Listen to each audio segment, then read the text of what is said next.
Hi అండి, మీషోలో నేను ఒకటి ట్రై చేద్దామని చెప్పేసి తీసుకున్నా. కాంబో ఆఫర్లో ఒకటి అండ్ సింగిల్గా ఒకటి సేమ్ డిజైన్ వస్తుంది. దానికి కాంబోలో నాకు బ్లూ అండ్ గ్రీన్ వచ్చాయి. డిజైన్ అయితే నీట్ ఫినిషింగ్ ఇచ్చారు జరీ థ్రెడ్ తోటి.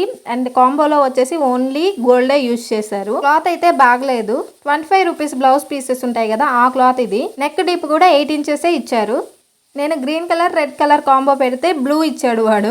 ఏరా అయితే తలకాయ పగల కొట్టుకుంటే ఏంది, రెండు ఒకటే. కాంబోది and single blouse piece price రెండు కూడా దగ్గరగానే ఉన్నాయి. బట్ సింగిల్ బ్లౌజ్ పీస్ కి వచ్చేసరికి వర్క్ వచ్చేసి గోల్డ్ అండ్ సిల్వర్ కాంబినేషన్ లో ఇచ్చారు. నీట్ ఫినిషింగ్ ఉంది. క్లాత్ వచ్చేసి ప్యూర్ హాఫ్ పట్టు ఇచ్చారు. నెక్ డీప్ కూడా 11 ఇంచెస్ వరకు వచ్చింది. కాంబోకి సింగిల్ కి చాలా తేడా ఉంది. పిండి కొద్దే రొట్టె అంటారు కదా, అలాగే ఉంది ఇది కూడా. మీరైతే కామెంట్స్ చేసేయండి, నేను లింక్స్ గానీ కోడ్స్ గానీ మీకు ఇస్తాను. వీటిలో కలర్స్ చాలా అవైలబుల్ ఉన్నాయి. సో సింగిల్ తీసుకోవడానికి ట్రై చేయండి. మంచి పట్టు శారీకైనా సరే సూట్ అవుతుంది. 1 మీటర్ క్లాత్ వచ్చింది. సింగిల్ తీసుకోండి.